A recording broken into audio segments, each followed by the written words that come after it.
Thank you very much. Can you hear me? I have had a flu during this weekend, so I'm just, let's see, hopefully my voice is carrying through the lecture. Fortunately, I have the microphone. First, I would like to thank the organizers, Christian and Jussi, for the invitation. Definitely, this is a sort of group of people that I'm very proud to be a member of. Just a correction to the presentation. I don't have published any papers in Nature, so I wish I had, but I haven't. So Christian proposed this title. I first immediately thought that this has to be changed, but then I thought that okay, let's give it a try. So this is a challenge. Let's see how things are going to. Oh, I have to first go to my presentation here.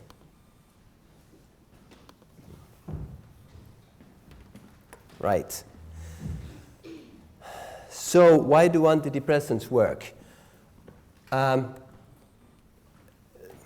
It's a fascinating sort of dilemma that antidepressants are around. I mean, the disorders that are being treated with antidepressants, they are the most common, the most costly disorders in the Western society. So this is from Europe, estimation 2010. Mood disorders are the biggest cost of all the disorders, and then anxiety disorders are the fourth most expensive brain disorder, altogether making a sizable amount of cost for the society. The drugs for treatment of these disorders, drugs have been around for more than half a century, and the amount of sales of these drugs has been steadily increasing from 1999. So a large amount of population is actually consuming these drugs. And nevertheless, there is constantly sort of question about, and in press and in popular press, about whether these drugs actually work or not. So this is a recent paper published by Fournier and colleagues, and they found that at least in the sort of mild to moderate depression, the rate of recovery is not better than that by placebo, and maybe only in the sort of severe depression the effect is then clearly seen. So that Newsweek recently published this survey where they were sort of questioning whether antidepressants are working at all. So what we know about the brain function, most what we know up to at least until like 10 years ago, was coming from treating neurons like regular cells. We knew about their cell biology, and then we knew about the synaptic transmission and neurochemistry about the synaptic transmission. But really, the way that the brain is processing information and the basis for our thoughts, our emotion, and memories, they are all, as we think them at the moment, they are all based on information processing in neuronal networks. So consequently, by far the most that we know about how antidepressant drugs work is based on neurochemistry, on synaptic transmission, and on the based on cell biology of neurons. And this is something, but then we know very little about whether antidepressant drugs and to which extent and how they might influence the processing of information in neuronal networks. And one of the issues that could be related, and actually the issue that got us into this research, was the fact that the response to antidepressants is developing relatively slowly over the first weeks of treatment. And whereas these effects are more or less immediate, happening very quickly. Another interesting feature that I actually don't think that anybody ever published is that a feature that I actually myself discovered while giving a presentation like this and showing this figure. And this feature is that if you look at this, this is the active drug and this is the placebo. Now the placebo has also an effect, but so that the drug has a more substantial effect. this is delayed, but the response to placebo is also slow. And that doesn't make actually any sense, because if you have something that has no effect at all, so then you would expect that if you just think that this is helpful, you would have something which is developing very quickly and then disappearing quickly when you realize that it doesn't happen. But no, that's not the case. There is a response to placebo which is the more substantial, the longer it takes. And if you actually calculated the half maximal response here, so basically a rate constant, you would see that the response to this drug and the placebo has the same rate constant. So one possibility here is that we're dealing with a biological process. And this biological process is initiated by placebo, and it's initiated more efficiently by drug treatment. But nevertheless, it's sort of a biological process. So what I'm now going to call this question here, how do antidepressants work? And there's been a tremendous amount of work. A lot of this critical work for this is actually coming from different places in Sweden, and Sweden has been really very active here. So the question which is on this side could be said, why do they work? And I'm going to concentrate on this thing. I'm going to now leave this part, how they actually work, how they produce this effect, kind of to the side. So first I have to start with sort of introduction to neuronal networks and plasticity, the way that I myself, sort of my personal history has taught me. So for me, the fundamental thing about the plasticity and the action of and development and plasticity of the network was made by Rita Levi-Montalcini during the Second World War, when she was investigating the early development of peripheral nervous system in cheek. What she found is that very early in life, the number of neurons that are born in the ganglia close to spinal cord is clearly higher than what you find in adult animals. So you would have more than like twice the amount of neurons are born than you would find in adult. Then these neurons grow and compete for access to the target tissue. And this target tissue is now secreting small amounts of a trophic factor, which in the case of Levi-Montalcini was NGF, nerve growth factor. And those neurons that win in this competition and make the optimal best contact with the target cell get enough of this trophic factor, and they are surviving, whereas those neurons that grow into the wrong tissue altogether, that does not produce this NGF, or they don't make such a good contact with the target tissue, they lose in the competition and they are eliminated by programmed cell death. So final result is that you would have out of this population of neurons that were born originally, you select out those neurons that are surviving. So even though neurotrophic factors here are acting, as they are known, as survival factors for neurons, from the point of view of physiology, the physiological function of neurotrophins here is not to keep neurons alive.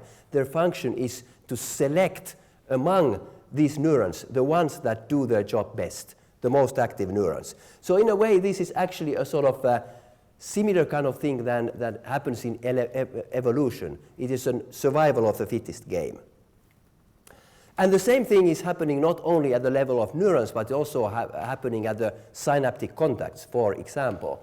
So here, there are two axons now, hypothetical situation, two axons make a contact with a single dendrite. One of them is active, and this one being active, it can stimulate, if this other side has now right receptors for the neurotransmitter here, it can activate this side, and this activation can lead into a release of an retrograde message transporter. This could be a growth factor, but it could be something else as well, which leads into the stabilization of that particular synapse. Whereas another neuron on another axon, which is not active at this moment, then is not able to stimulate the release of the retrograde message, and then it loses in the competition, is retracted and starts to look for another connection to be established. So basically, this event right here that is mediating this activity is now sort of retained as a souvenir of in the structure of these neurons because of the formation of this synapse. So here what happens is that there is competition for activity, activity-dependent competition for the formation of this structure. Another thing that is very important to keep in mind is that it's not only the formation of these structures that is important. In fact, you can actually postulate that this formation here and here could be pretty much stochastic and completely random. What really matters is this selection, that you take and keep one, and importantly, you also get rid of the ones that are not doing the job well. Because those would, if they just were staying there, they would just retain, they would just mediate sort of random noise. And from the point of view of signal to noise ratio, this would be a bad thing. So you could actually divide this process into kind of two steps. The first step is that you produce an variability. You produce an extra number of structures here. And then you have a second stage, which is the selection, and that's based on neuronal activity. Okay, so how is this working in the central nervous system? And then also, now I'm coming back to the question of if you wanted to know why antidepressants work, whether they work on this network level. Several years ago, we were thinking about this problem, and we decided that what we should do to sort of test this is to go to the model which is the best established model of neuronal plasticity and development. And this is clearly the mammalian visual cortex, and this is based on the groundbreaking work of Hubel and Wiesel in 70s and 80s. And the visual cortex is a very nice and easy place to work because you can easily stimulate the input. You can by shutting lights off or closing one eye or the other and demonstrating different things in front of the eyes. And this is what Hubel and Wiesel did then later. My group then, for the studies that I'm going to show later, was collaborating with the group of Lamberto Maffei. He's a professor at the Scuola Normale Superiore in Pisa in Italy. So what happens here in the visual cortex, and these are the classical studies found published in early 70s, is that if you put an electrode here into the visual cortex of an adult cat or monkey, you would find that there are regions here in the layer 4 where the inputs from the thalamus arrive in the cortex, where if you record here, all the neurons in this region are preferentially activated when you show something in front of the left eye. But they are almost not at all active if you show something in front of the right eye. Whereas when you then go laterally, you get into the region where now almost all the neurons are active for the stimulation of the right eye and do not respond to the left eye. So you would have essentially the entire primary visual cortex is covered by these structures that are called oculodominance columns. If you then have a look at a kitten that has recently opened its eyes and is just sort of starting to learn how to see, you would find that in the kitten visual cortex, when you do the recording here, essentially every neuron is more or less activated by the stimulation of either eye. So during the development from this early life into the adulthood, there is an process or organization process where the inputs from one region of the eye, they withdraw and then they proliferate in the other region, so that final result is this orderly left and right columnar organization. A critical thing that was found by Hubel and Wiesel was that this organization to happen properly requires use of vision and activity of the eyes. So if you now close one of the eyes during early life of the animal, if you close one eye, what happens is that the other eye which is now open is more active, and hence it is winning in this competition, activity-dependent competition that I was showing in the last slide. And it is basically taken over essentially the whole visual cortex, whereas the connections from the eye that are now blocked, they are less active and they cannot compete for the activity for the visual cortex, and then they withdraw. And if you now allow this to happen all the way into the adulthood, you get into a situation where one eye is weak in vision, and that is permanent. If you do in the early life, and there is a sort of critical period which is peaking depending on species after a few days, few weeks, few months, few years after the eye opening.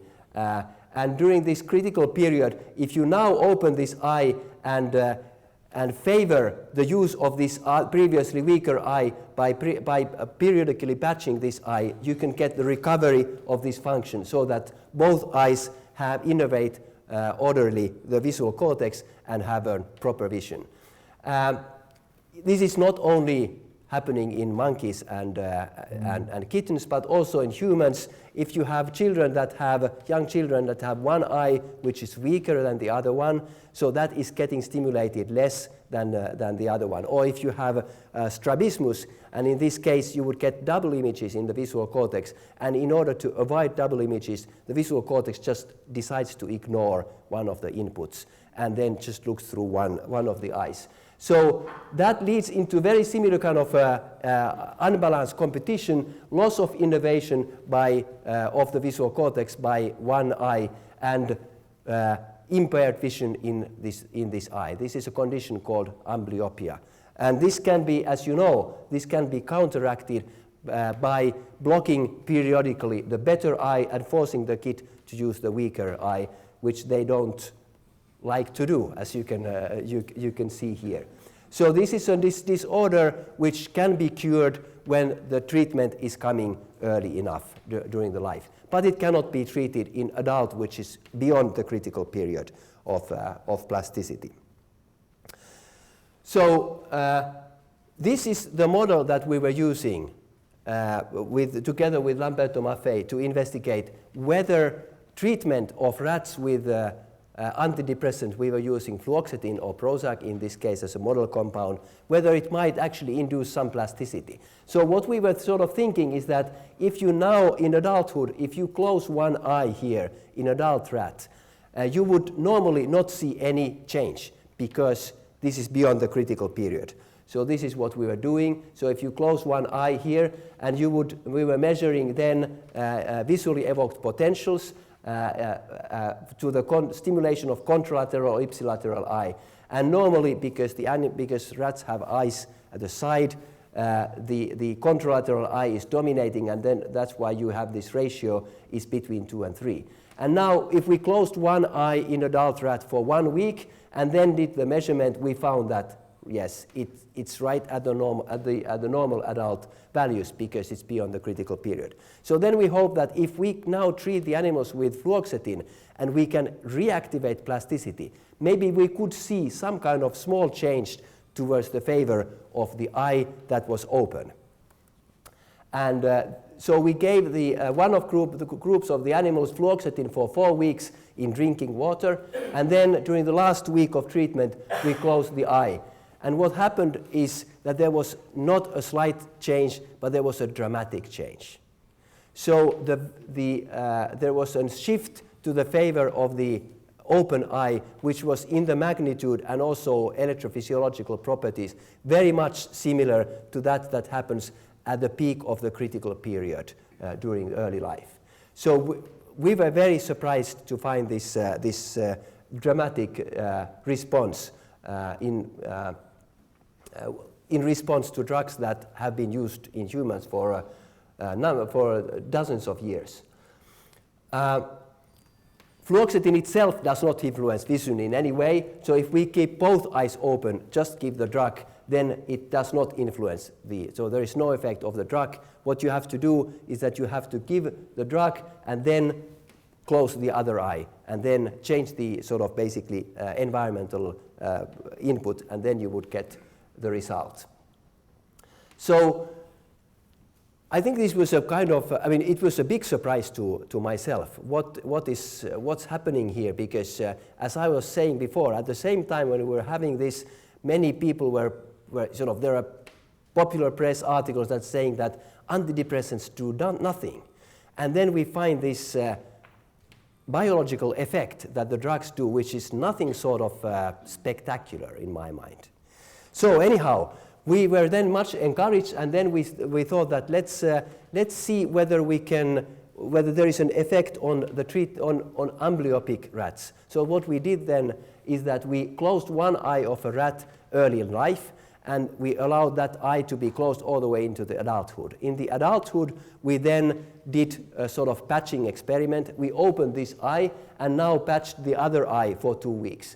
And when we then measured the visual acuity of this eye that was previously closed, it was poor, and it was not improved by the patching of this better eye. So this remained permanently amblyopic. But when we then gave the animals fluoxetine for 4 weeks, and then during the last 2 weeks did this reverse suture, opened this eye and closed the other one, there was a full recovery of the visual acuity of the eye that previously had been amblyopic.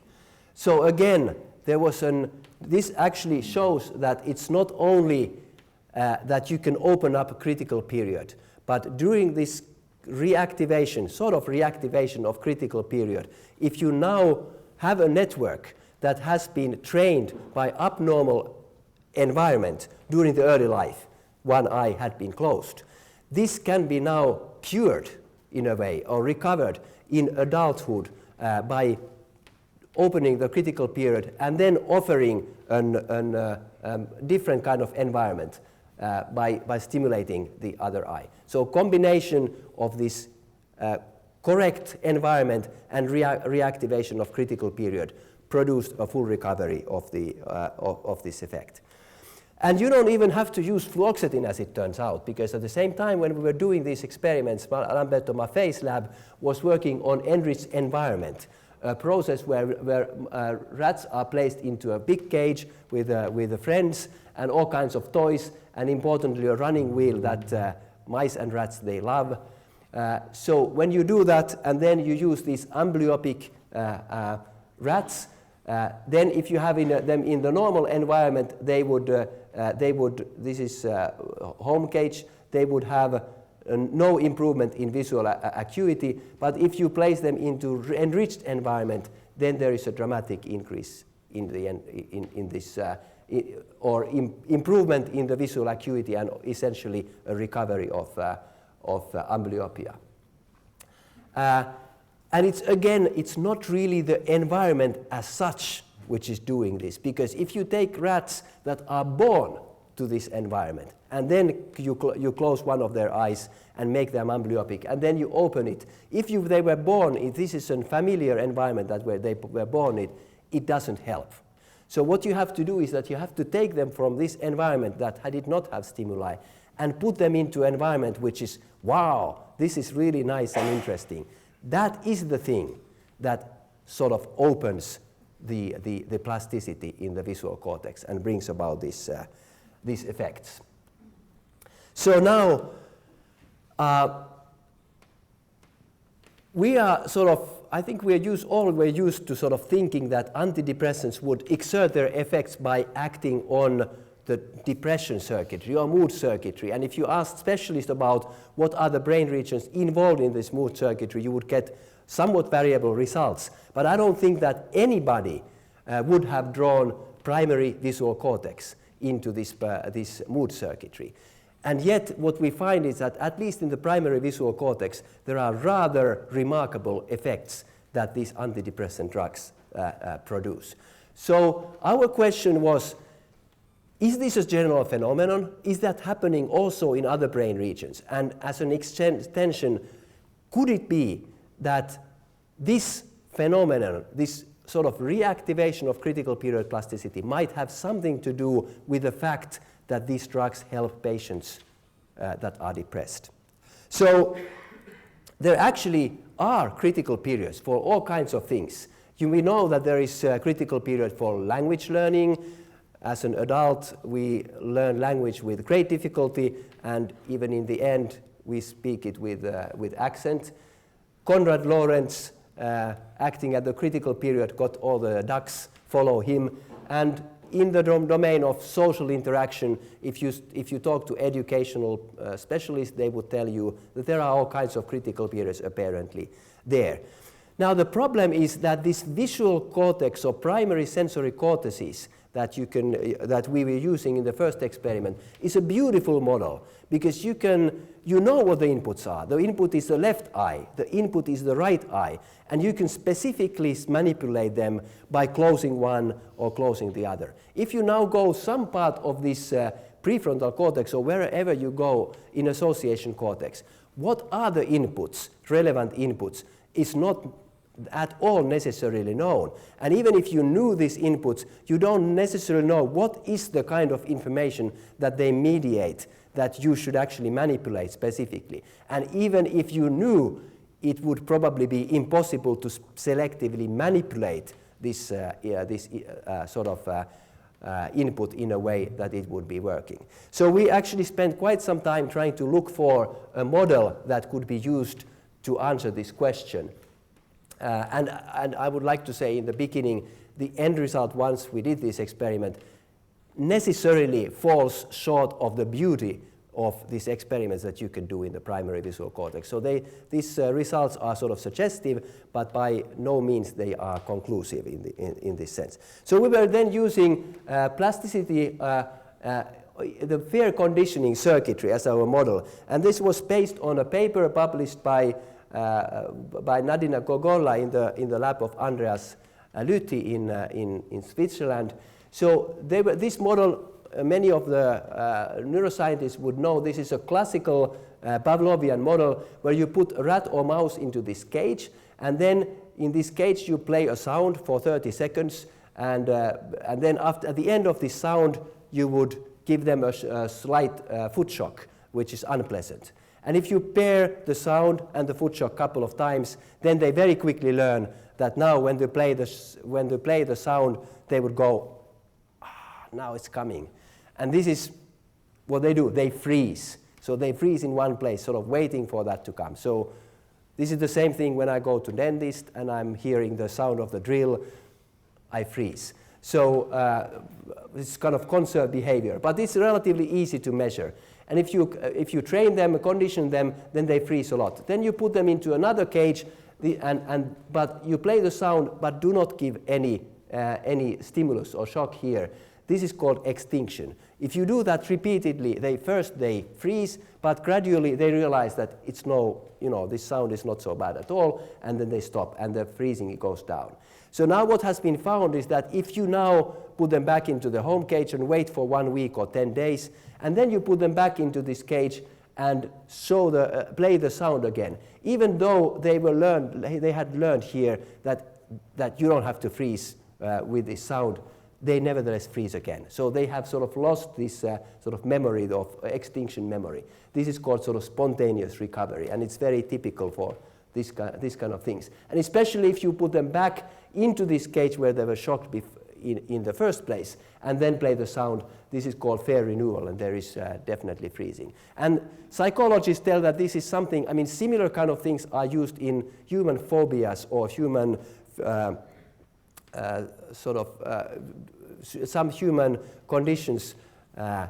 And in this case, if somebody, for example, is afraid of spiders or something, you can show pictures of spiders or toy spiders or something, and sort of in a safe condition, and then maybe this person is no longer freaking with spiders. But maybe when he or she goes to the forest, then then there's a spider, or in the bathroom there's a spider there, then they freak again. So it's you can get this kind of extinction happen, but it's not very long-term response. So now what Gogolla showed here is that this same thing, what I was describing here, happens in animals that are trained when they are conditioned when they are older than 23 days. So you would have a freezing in fair conditioning, extinction, there is a reduced freezing, 1 week after there is a freezing again, and this is the fair renewal, there is a strong response. However, if you take animals that are less than are 16 days old at the time that you train them, then they show that they learn the extinction, but 1 week after they don't show any spontaneous recovery, and they show essentially no fair renewal, indicating that there is sort of loss of this fair response if you do this early enough.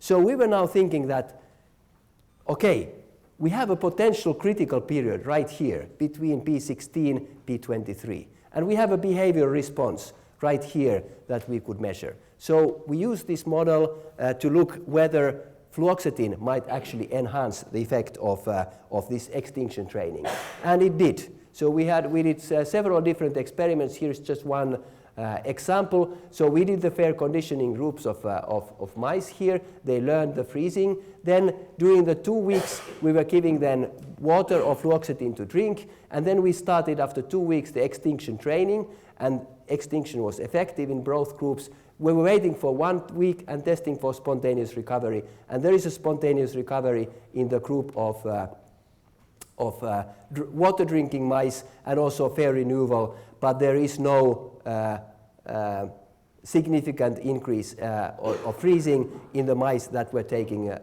fluoxetine in their drinking water. What is important, as an important control, we also tested that if you here give them train them here, give them fluoxetine or water, and then don't do this extinction at all, but you just wait this time to test whether they, because of fluoxetine, somehow forgot that this sound was supposed to be bad. That did not happen. If you skip the extinction, then you don't have any, then you have still a high level of freezing. So basically what happens here is that it is a combination of fluoxetine and extinction training that leads into fair erasure in this context. We also then provided different kinds of evidence that there is a reactivation of early life type plasticity in the amygdala of these animals. Amygdala is a central part of this fair conditioning network located right here. So when we then tested long-term potentiation, it was shown previously that in adult animals, if you stimulate strongly connection between two neurons, if you stimulate the input into the amygdala and record in amygdala neurons, you would get a response which is initially high, but there is no potentiation of the response in connection. Whereas if you do this in fluoxetine-treated animals, you would get an initial response, and then there is an elevated response between these two neurons that is lasting for a long time, indicating that there is a long-term potentiation. We were also using histological stainings for a number of different markers that are known to be elevated or reduced during the early life and then change in adulthood, and we saw evidence for change in the sort of pattern that would be consistent of activation of early life conditions in the amygdala of these animals.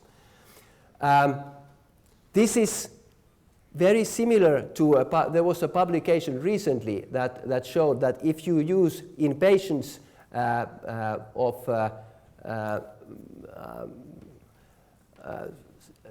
people who were actually post-traumatic stress disorder, which is related to the World Trade Center attack, and then you treat them with the psychotherapy or exposure therapy, and then you combine this with antidepressant treatment. The combination brings significantly better long-term effects than this treatment with this exposure therapy alone, which is sort of consistent with our findings.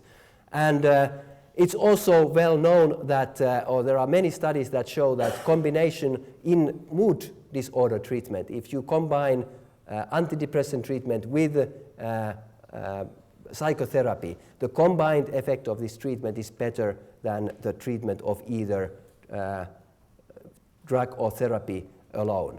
And what we are proposing is that perhaps what we're seeing here a reactivation of early life plasticity in the fair conditioning circuitry might sort of be a neurobiological mechanism which could underlie this absurd effect that the combination of psychotherapy and drug treatment is better than either one alone.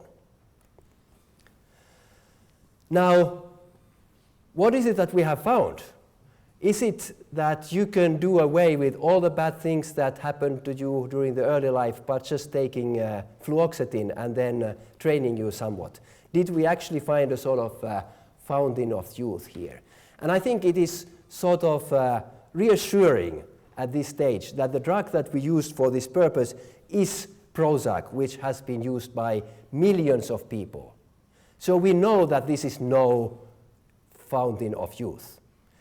There is something that you can perhaps do, but it's not going to be a miracle of any kind.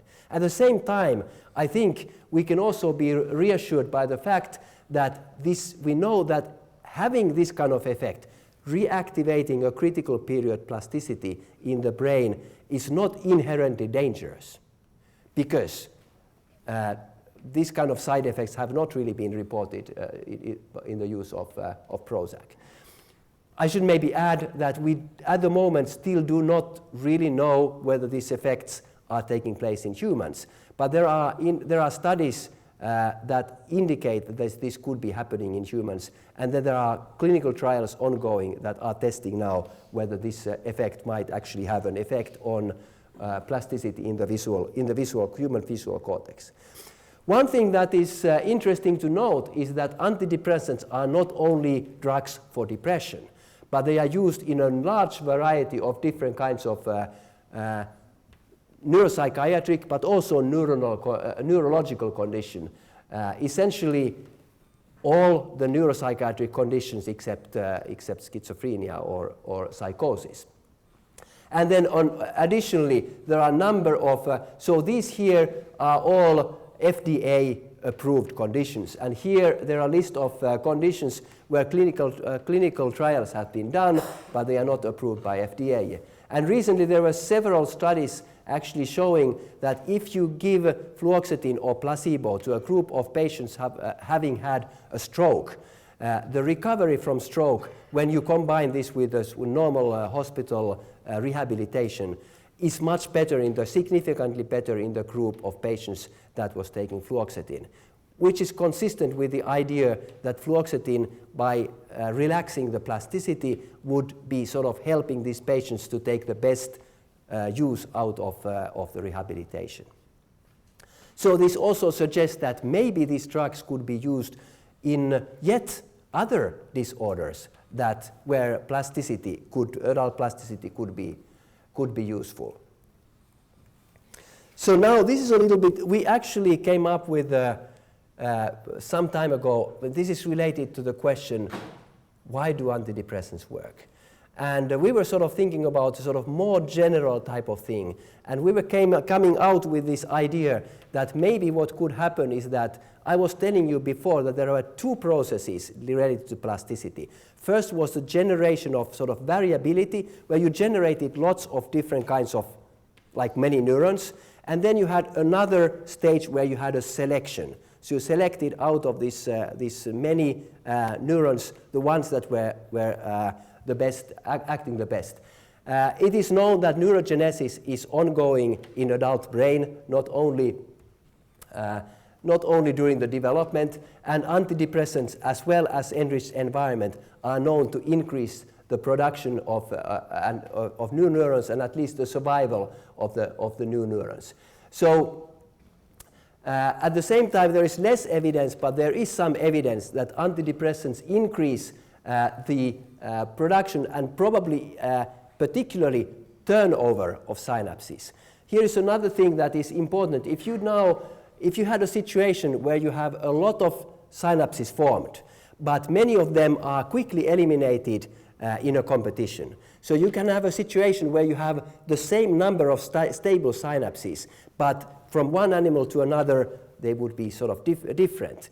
With the techniques that we have had available, histology, most of the imaging type of things, they are sort of static and you cannot easily detect this kind of dynamic changes. Now new microscopic methods allow you to look at sort of same neural connectivity, connection, same synapses from this moment to another. And they have now provided evidence that, for example, antidepressant treatment or enriched environment is producing an increased turnover of synapses. You would have more synapses for a competition. And what we propose here is that from the neurogenesis to the production of new dendritic or axonal branches to this production and stabilization of the synapses, and in many different levels, antidepressant drugs would be producing more variability in the nervous system. They would produce more structures for a competition for activity. And now, if you change the conditions, if the conditions change, if you go to enriched environment, to new place where there are new things for the brain to encode, then there is a better chance for these new neurons to be surviving because they would be stimulated for activity by this new environment. Same for the synapses. So it's a little bit the same like in the evolution. We know that if you have variability, genetic variability, then that when the life conditions quickly change to another thing, then this species has a better chances of surviving than those species that had very low variability. So this is sort of thing that we were proposing. And you could sort of liken this into, if you were a producer for a Broadway show, so you had made a very nice Broadway show that had 5 dancers and 6 singers. And now you wanted to make a new Broadway show, but this time you would need 8 singers and only 3 dancers. And then you could say that, okay, let's take the same group because they were so nice people, we can make it the same thing. So then you would have to take people who previously were dancing and said, okay, well, you just have to sing. That's what you can do. Another possibility is that you open up an audition. So you advertise it and you have people come there and compete for the place. And then if you have 12 people showing up and you have 11 places to be filled, then basically you just have to take everybody who is walking in.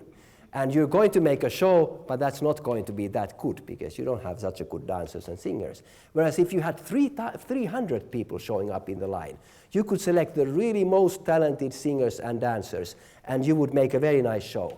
But if you do that, what you don't want to do is that you say to all these people that showed up, all the 200-300, say that, oh, you are all so talented and fantastic. Why don't you all come on stage and do whatever you want?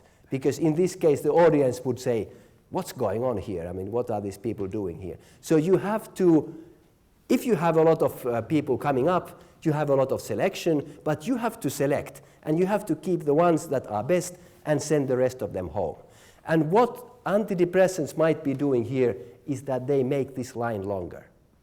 They present you with more variability. They present you with more neurons, more candidate synapses, that from one point to another you can select these synapses for survival, so that if there are more, there is better selection and your system is more adaptable. So this is sort of hypothesis. This is by no means proven, almost in no systems, but it's just sort of a heuristic idea that we have come up.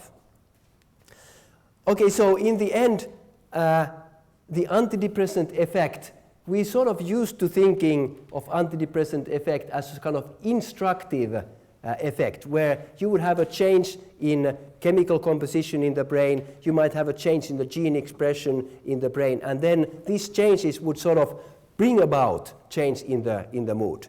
So now what we are proposing here is that maybe what you have is a much more permissive situation. What the drugs do is that they set a stage for a change. But you then have to basically train the network. You have to show the new plastic network what is it that it is supposed to do in order to perform optimally. And if you don't do that, then a consequence is that no change is happening. And it might be that the drug that has been now given to you and is actually at the sort of neurochemical level is working fine, is the patient becomes so-called refractory because the environment has not changed. So In this case, what we propose is that you would have an permissive effect. The drug is just allowing a change, but you have to complement that with some sort of rehabilitation in order to train the networks. So we have been thinking maybe too much of different compounds, that there would be lack of some neurochemicals or neurotrophins or something that would make you depressed. But what we propose here is that maybe you should actually think about the antidepressant effect more like that of anabolic steroids. Because everybody would know that if you took anabolic steroids and went to watch soap operas in your sofa, you would not grow too much muscles. Whereas if you want to grow your muscles, you have to go to gym. If you are very active in the gym, you can grow the muscles without any anabolic steroids. Maybe you can get some extra help. And I should like to say here that I'm not endorsing the use of anabolic steroids by any means here. The other thing that you certainly would not think is that if you took an anabolic steroid and then you went in front of the mirror to wait for the drug to, grow your muscles in a matter of minutes or hours. This would not happen. You have to train, and this process is gradual, long-term process where the muscles grow. Exactly what we have seen as for the antidepressant effect. It is gradual, it is developing slowly, and you have to work for it. So, why do antidepressants work? And I wrote, among others, here to emphasize that I'm not going to sort of pretend that I have found something, the final answer here. There are lots of things that the antidepressants do and could bring up this effect. But this is what we are proposing here, is that they somehow reactivate a state of juvenile-like plasticity in the adult brain. And if you then combine this plastic state with training or therapy, the networks that are now in the plastic state, perhaps that are formed under abnormal early life and then sort of fixed into this position, can be rewired and functionally recovered, even in adulthood. So if this is true, then antidepressants may not work alone, or at least they are not optimally working alone, because the plastic networks need to be guided by rehabilitation. And if you don't have that if you don't have that guidance, then maybe this leads to a treatment resistance, even in the case that the drug itself has worked perfectly normally in these patients. So, and one last thing is that these antidepressant drugs might actually be beneficial not only in depression and mood disorders, but also in a wide variety of disorders where plasticity would be needed. So this is my group, and especially I would like to thank Nina Karpova, Nina is here. Nina was really instrumental in this fair conditioning study, did most of this thing. Tomi Rantamäki in my group has been investigating the role of brain-derived neurotrophic factor in this process. I didn't speak about his work almost at all. And we have an ongoing collaboration with Lamberto Maffei's lab, where we are now looking at the mechanisms that are mediating this early activated plasticity. Some of the work was done in collaboration with René Henn. I was last year on sabbatical in René Henn's lab in New York with Juha, who is here in the audience. We do other things not mentioned here. And finally, I need to mention that when we found the result in rats in the visual cortex, I was in the office of Lamberto Maffei in Italy, and he showed me the results. It was immediately evident for both of us that we actually have a potential treatment for amblyopia in adult humans here. I spent quite some time trying to convince drug companies and my own money to travel to different places to advertise this, and going to try to get drug companies to get interested in this. And they all were interested, but not interested enough to do anything about that. And finally, we decided that we're not going to give up, and we founded a company called Hermo Pharma in Finland. And this company is now running a clinical trial, trying to see whether amblyopia can be treated in adult humans by this type of means. I'm one of the founders, and I continue to be the share owner of that company, and I'm an advisor, so you have to take that into consideration when you're listening to my talk. Thank you very much.